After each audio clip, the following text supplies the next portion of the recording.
Hi, I'm Leaf. Welcome back. This video is about Book 2 of Dinotopia. I did make a video about Book 1, so if you missed that and want to know what has happened in the story up to this point, go watch that one. I originally meant to make one big video about all 4 of the Dinotopia books, but have since decided to split them up and give them each their own video. Dinotopia is a wonderful book series made by James Gurney, who is just an incredibly talented artist. I dive a bit deeper into his life story in the first video. My personal history with Dinotopia only included the miniseries from the early 2000s. My best friend and I would watch it every year in one sitting like it was one 4-hour-long movie, and we loved it. I still love it to this day, and I recently picked up the books for the first time. There's so much more to the world than I originally thought, and I'm truly enjoying reading about what, to me and the other miniseries watchers, is the history of Dinotopia. Alright, here we go.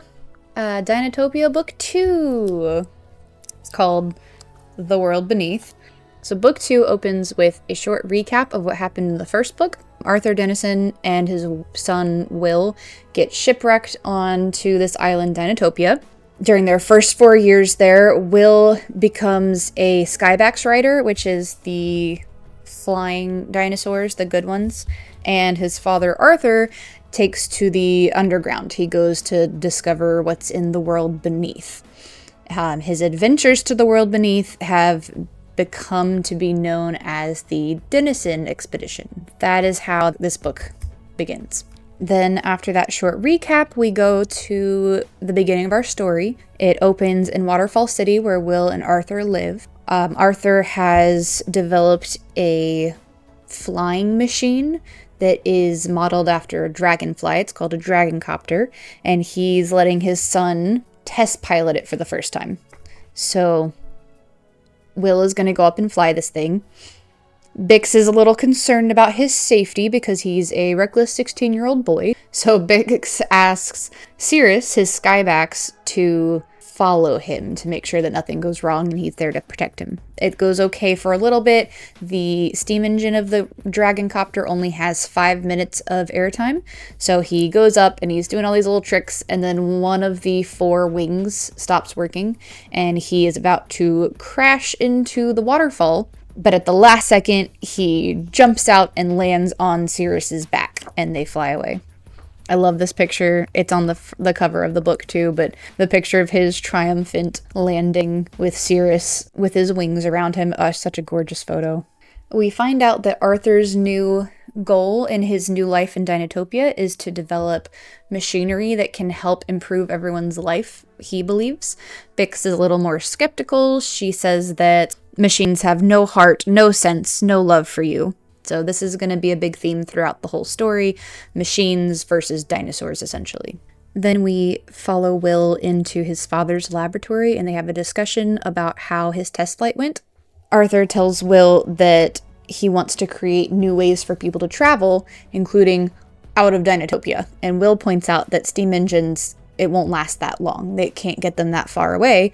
And this is when Arthur pulls out a 6-sided jewel, and he says that he found this stone in the world beneath. He says that it glows and it's tougher than diamonds. It stores and transmits the energy of the sun and refracts light in a reverse spectrum, quite the opposite of the normal laws of physics. Apparently that's not how physics works, so it's a magical stone that he has found, and he thinks that it can maybe power his machines. Arthur shows Will the other trinkets that he found in the world beneath. He says that he found the trinkets and the stone near this big locked door, and he thinks the secret to figuring out how the stone works is behind that locked door. Just then, in a puff of cigar smoke, Lee Crab appears, and he offers to take Arthur back down to the world beneath.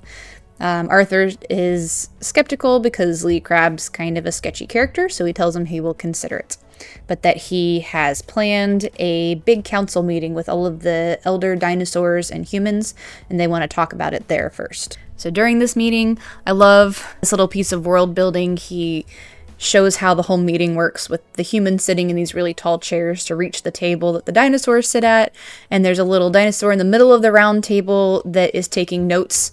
And it says that because of the work, he growls at the long-winded speeches because he's like using his feet to press all the buttons. So every word that people say, it's like a workout for him, which I think is a really cute little detail. We can also see Malik, the timekeeper, with his cute little coiled hat. And Bix, of course, is there. So Arthur tells them that he found 2 items of interest in the world beneath, and he would like to go back down to see what else he can find. He says the first thing he found is the stone that he showed Will previously, and Nalab, who, if we remember, is the assistant librarian that became friends with Arthur when they first got to Waterfall City. Nalab immediately identifies it as a sunstone. Nalab says, "A sunstone? So there is such a thing. The scrolls of Poseidos tell of sunstones. Those scrolls are filed under fantasy, not fact. The story tells of a great king named Ogthar, half man, half dinosaur, who journeyed to the place deep in the earth where the sun goes to sleep at night. He reached into the sun's bed and plucked out a number of shining stones, along with a ruby-colored stone of a special power. He brought them to his beloved city of Poseidos, where they brought the very light of day to the streets of the city. Ogthar also brought back a nest of golden eggs which hatched into giant metallic creatures. These creatures wore the stones as jewels and received life from them." Bix asks, what happened to the city of Poseidos? The story says the sea grew angry at Ogthar for disturbing its rest with needless noise and light. In its wrath, the sea rose up and drowned the city. Here we get our first look at this tale that Dinotopians have heard their entire life of this lost city of Poseidos that no one really believes exists, but they're said to be sunstones inside of it. Arthur then tells them that the second item of interest he found is a large locked door. He believes he found half of the key to the door. Some of the dinosaurs on the council are very negative towards his plans to go back, but others are more encouraging. Brokhorn, who we met in the first book, the big Triceratops, he wants to help him find the other half of the key. So the whole city of Waterfall City, everyone in Waterfall City that day is scouring through all of their items, looking to see if they might have this mysterious other half of a key. Everyone lines up with all of their artifacts that they found. I put my bird to bed, and she can hear me talking. And she's a little upset that she doesn't get to be involved. But I kind of did this on purpose. Waited till she was in bed, because she can be really loud and kind of annoying. But maybe I should talk quieter. One of the people lined up with the items that they found in their belongings is a woman named Oriana Nescava. She actually has found the other half of the key.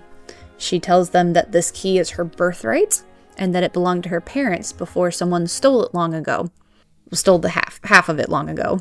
She says he can have the half of the key that she has, but only if she's allowed to come with him on his expedition. He begrudgingly agrees because he has no choice.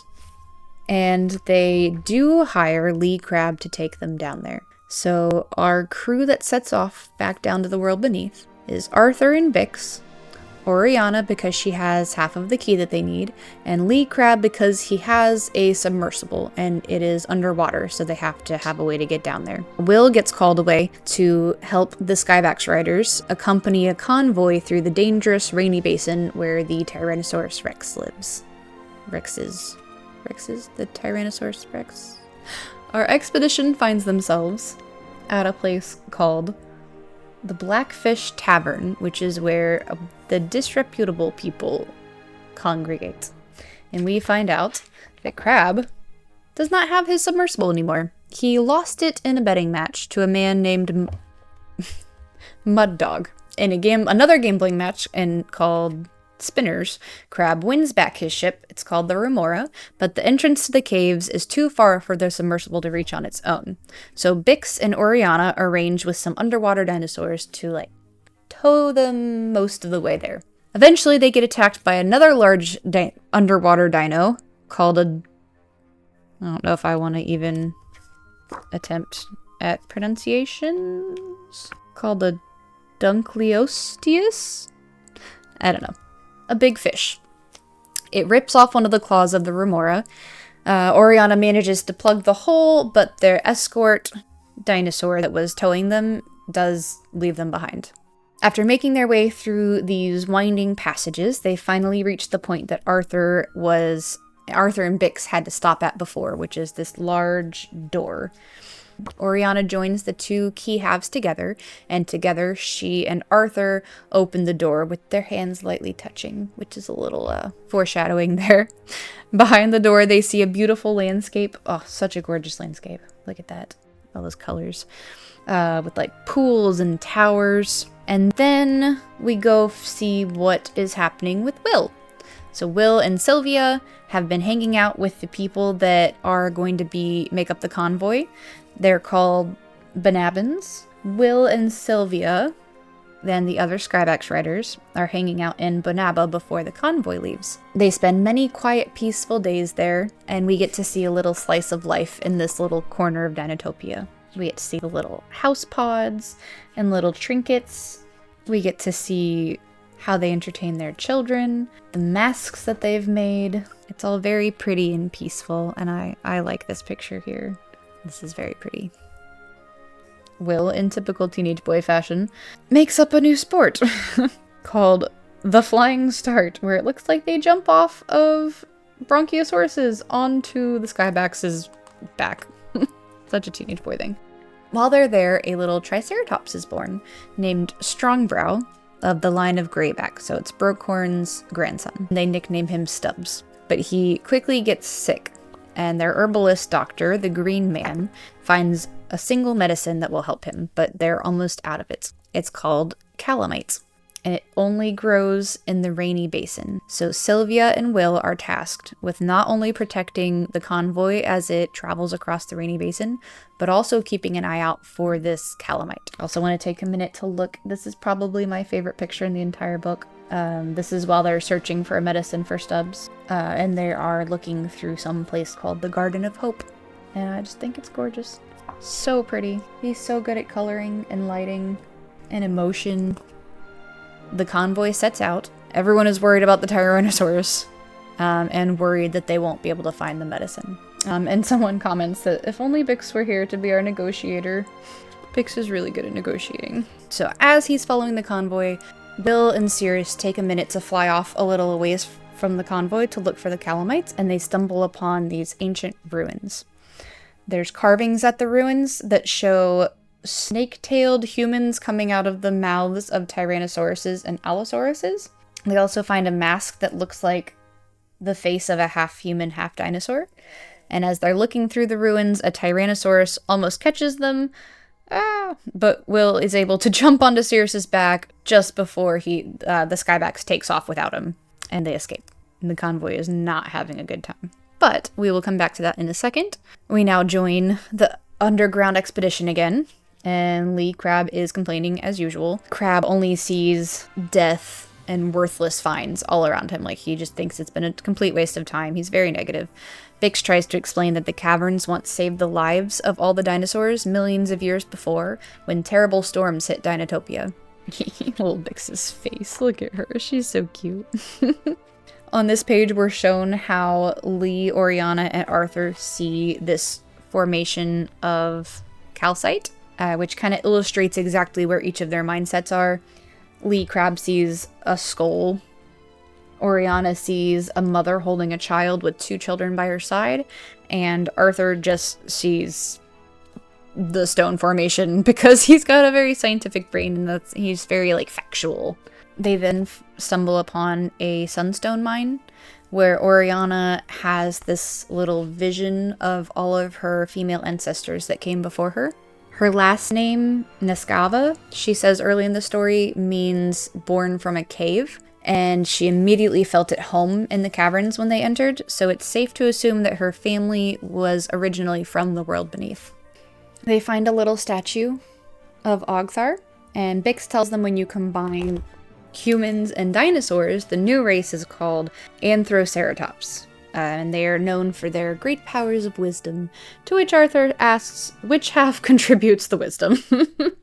They then find a giant mechanical leg, which seems to twitch when a sunstone is brought near it. They find this big open cavern that they believe to be a laboratory, And there's also barges and canals and roads, so it definitely seems like a lot of people lived here and were coming and going. Crab, however, is very one-track minded. He is looking for treasure, and he finds a room labeled treasury, but it has been broken into and it's empty. So he takes what he can from it, but he's not very happy about the results. Arthur is more than excited about his discovery, which is of a fleet of mechanical creatures, which he names strutters on the spot. These strutters are the realization of his dream to create machines that serve humans and dinosaurs. So he is very excited to find this. It is really cool. You can tell that James Gurney put a lot of thought into how these machines work. As we'll see later in the afterword where he's talking about his process, he made little 3D models of a lot of things, including some of these machines, just to make sure that they did work and that he could draw them properly from any angle.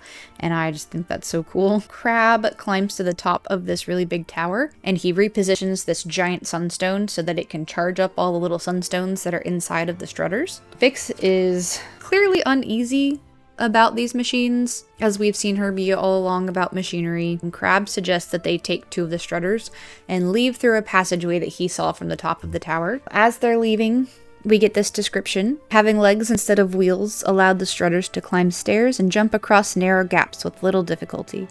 But there were many hazards. On a slippery, flowstone stairway, large boulders rolled loose and almost crushed them. The strutter's agility impressed Arthur. He turned to Bix and said thoughtlessly, "Aren't these better than dinosaurs?" "I'm sure they're more considerate than humans," she muttered. So, yeah, you kind of see Bix feels a little personally attacked by his choosing machines over dinosaurs. They come out to the top. You can kind of see their path here.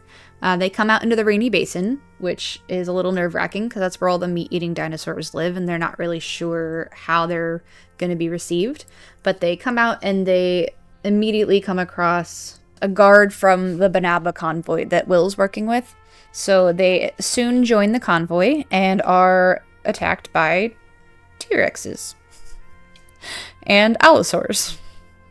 Crab abandons them. He swims off in his little swimming strutter. And then Arthur's strutter gets its head ripped off very gruesomely. It still moves, though. And they do make it across the drawbridge to safety. Bix says, "A close call back there." "A little too close," said Arthur. "Why did the meat eaters attack us? Were they hungry?" "No, I don't think so. They could easily have eaten us. Maybe they didn't like the strutters." "Yes, or perhaps they didn't like us being in that part of the jungle," Bix said. "I wonder if they were guarding something." "They might have been defending their young. Brokhorn tells me they are very protective parents." "How does Brokhorn know about them?" asked Arthur. "He lived for many years as a hermit in the rainy basin, but not long ago, a powerful new leader took over among the Tyrannosaurus, and Brokhorn was forced to leave." So we get a little interesting tidbit of knowledge there that some dinosaurs do live amongst the meat eaters, and that's okay, but a new player on the scene has recently come into the rainy basin, so keep that in mind. Also, look at this gorgeous picture. Like, the light sources, I am no artist, but he just blows me away every single time. Beautiful. So they're able to get the medicine to little baby Stubbs, who makes a recovery, which is great, and they all celebrate with a feast together, other than Crab, who is still crabby. You got that. Arthur shows off his strutter and tries to convince everyone of how great they are. It still works even without a head, which is kind of useful, but it's acting like it has a mind of its own. It's just kind of wreaking havoc on everything and acting crazy. We get a little scene of all the stuff that it's doing. It's kind of like a wild animal now, and to stop it, Arthur has to pull out the sunstone, which does stop it. Then after he pulls out the sunstone, we get this little scene. It says, Oriana found Arthur feeling embarrassed. "Don't worry," she said. "No one blames you for the machine's mischief. All is cleaned up and forgiven." She smiled. "Actually, I think you gave everyone some real amusement." "But don't you see the miracle of this ancient science, Oriana? Those engineers created machines on the verge of life with real personalities. If we can tame them, harness them for the good of this island, we can bring back a golden age of Dinotopia, an age without vulgarity and drudgery." "The golden age is here right now," said Oriana. You just don't see it. No engineer ever invented anything as miraculous as a flower or an egg or a living dinosaur. It's never drudgery to live among them. But you can't live like animals. What about the roof over your head and the shoes on your feet? Aren't those inventions? Yes, indeed. True conveniences. But for anything gained, something else is given away. I remember when I was a little barefoot girl. The day came to wear my first pair of shoes. The shoes protected my feet, but also separated me from the touch of the grass. In the same way the roof divides us from the stars. Oriana, said Arthur, I never would want these machines to divide me from you. I love that. Not only is he an amazing artist, but he also writes these beautiful little bits of dialogue and description. Something to think about that she points out that every piece of technology or invention, you do lose a little piece of something. That's a big theme of this book, is convenience over heart. The next morning, Will and Arthur finally get to catch up, and Will tells him about the ruins that he found. And Arthur has an aha moment when he realizes that Rex means king. And when the old scrolls say that Ogthar left his treasure to a new king, he left it with the Tyrannosaurus. And the Tyrannosaurus attacked because they were protecting this great treasure. However, they were not the first ones to come to this conclusion. Crab realized it first and got a head start on them. Oriana, Bix, and Arthur take their strutter, and Will and Sylvia take their Skybax, and they make their way to the ruins. On their way there, they come across two big meat-eating dinosaurs, like play fighting with each other, and one of them gets its foot caught, and Arthur is able to help him out and free him. The dinosaur tells Bix, who's their translator, that his name is Stantall, and he is a Giganotosaurus. Maybe I should look up the pronunciation on that. Y'all won't make fun of me for mispronouncing that, will you? The Giganotosaurus. He wants to introduce them to his father as a way of thanking them for their help. So we get to see a T-Rex next to a Giganotosaurus. The T-Rex has 2 fingers, and the new dinosaur has 3. It's also bigger. And I will talk a little bit at the end of this book 2 summary about this dinosaur, which is really cool how it came to be in the story. The Giganotosaurus Stinktooth is Stantall's father, and he makes it clear that he is going to be protecting them because they helped save his son. So they have made a new friend, a very helpful friend. The humans offer up what little treasures they have with them as a way of just like a good faith offer to the dinosaurs. So they try and give them Oriana's flute and the key as a way of just kind of showing them that they're not interested in stealing anything from them. And Stinktooth tells them to keep their items and to only take what you can hold in your mind. Also, this picture is another gorgeous example of his use of light. It's fantastic. They continue through the woods, and they find Ogthar's treasure room hidden beneath this big tree's roots. They find a bust of what looks like an Egyptian queen, and Oriana seems to recognize her from the vision she saw in the Sunstone caverns of her ancestors.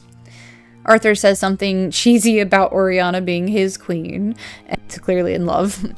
Bix says that the bust is a Shandaran queen, and that thousands of years ago, a group of Shandarans made it out of Dinotopia and took some of their culture with them.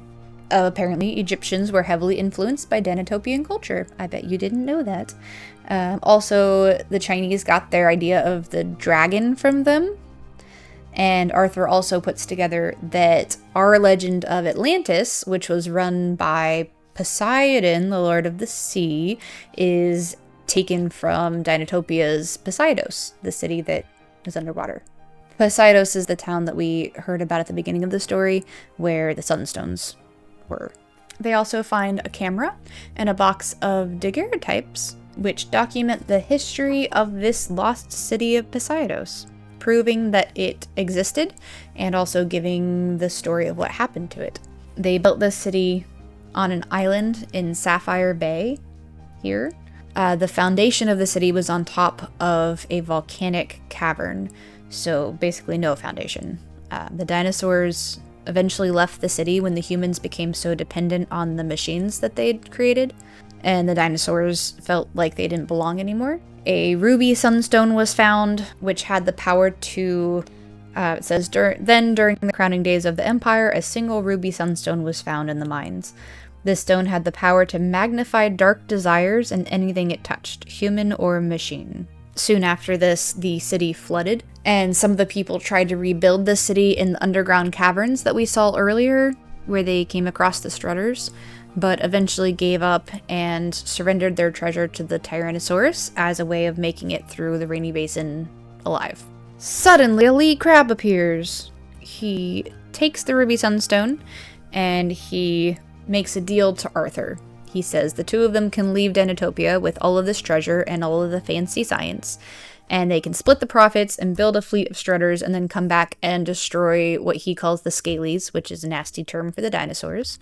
Arthur, of course, denies his offer, and Crab dips with the Ruby Sunstone and Arthur's journal.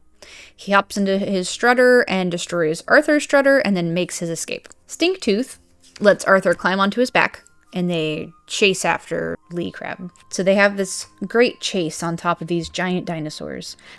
And they almost catch up with him, but he goes into the ocean, and Stinktooth is a land creature.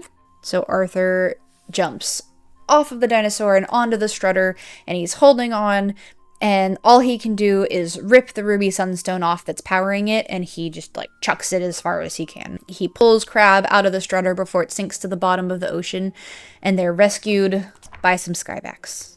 The Strutter and the Ruby Sunstone sink down into the ruined city of Poseidos, which is hidden under the water beneath them. Arthur's journal is carried out into the ocean to be found by a Philippine fisherman named Diego. From here, the journal makes its way through various collectors until it settles in the university library, where it is found at the very beginning of the first Dinotopia book that we read. And that's how we got that account of Dinotopia in the first place, which is cool. It says, Will and Arthur stood together high on a bluff above the sea.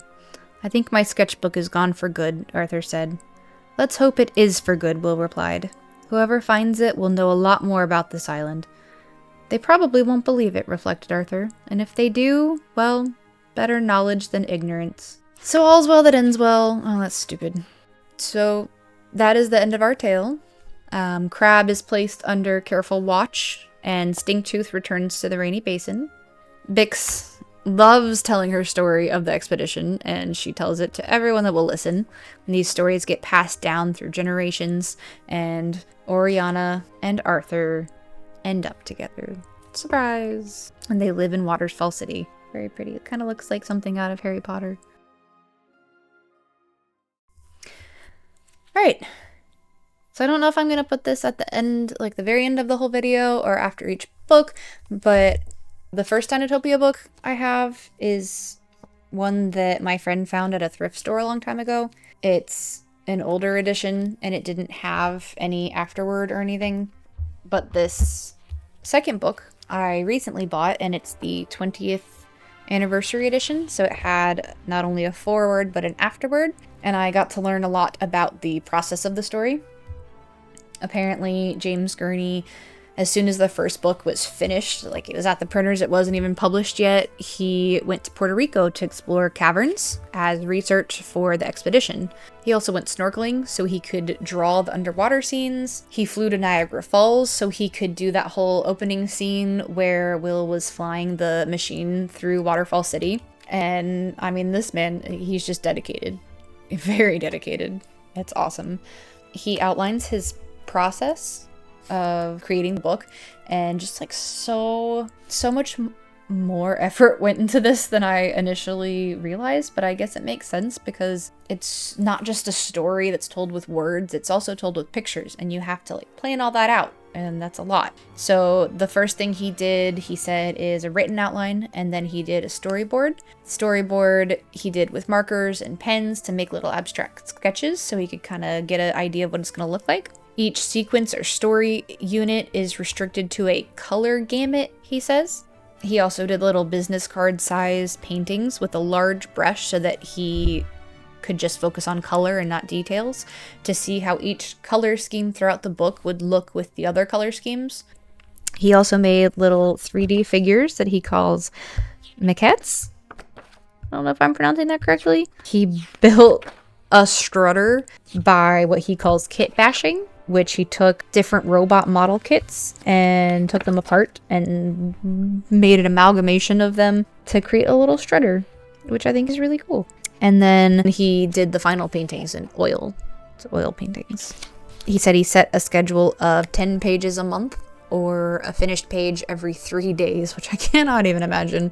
That's from like start to finish, from sketch to finish project. He said if he needed more time on a painting, if it was like a big spread page or something, he said he had to take time away from another painting in order to do that. So some of these that took longer, you can definitely tell the ones that are like, wow, that must have taken a long time. He said page 71, which is...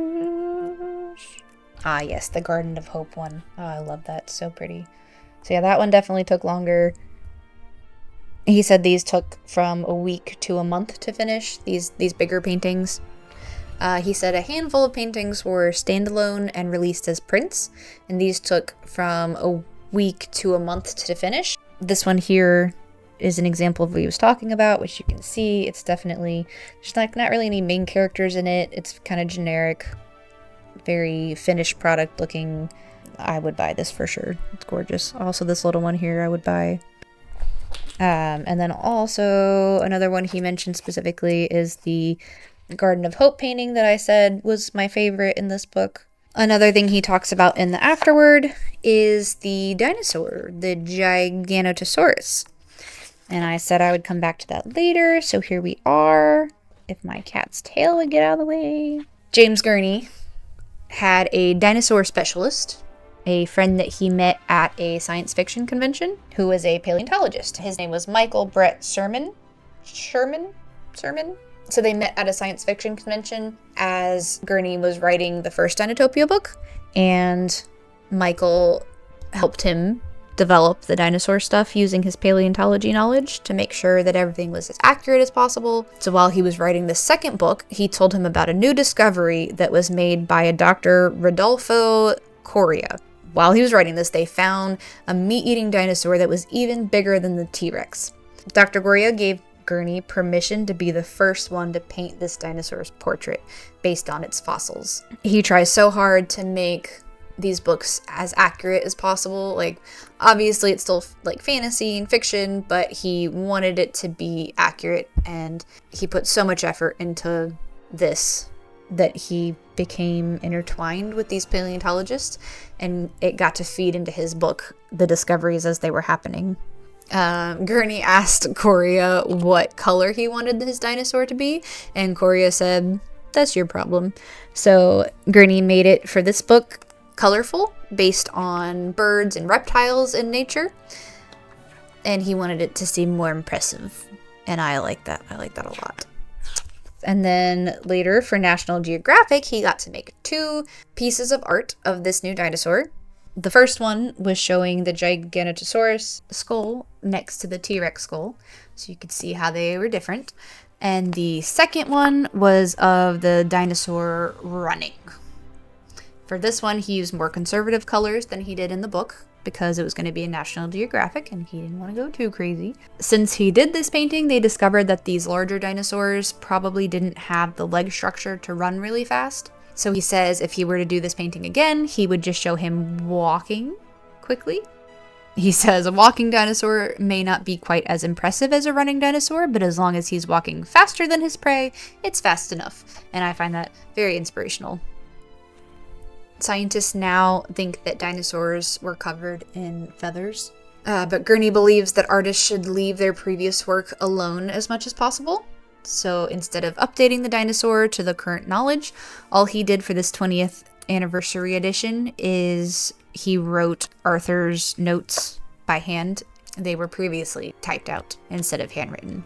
And he says, in that respect alone, the republication of this book is a small step backwards, which I find very humble and a little humorous, just with how incredible this book is. Man, I hope I'm able to just show you the beauty and the creativity of these books and of this man and this world that he created. And I hope I'm not boring you, and I hope that you are inspired to go read these, because they're just like little pieces of treasure. I don't know. Okay, I'm getting a little sentimental now. I will do the next part of this video after I get a chance to read the third book, which, believe it or not, I've never actually read these books before. So you're getting my first interactions with them. Like I said before, I grew up watching the miniseries and loving it. So I'm really enjoying making this video because it's giving me a reason to finally read these books. And I had no idea what I was missing out on all these years because this is just beautiful. I love these books so much. So I'm really excited. The third and fourth ones just came in the mail today. So I will get right to reading those and making my notes, and then I will film the rest of this video.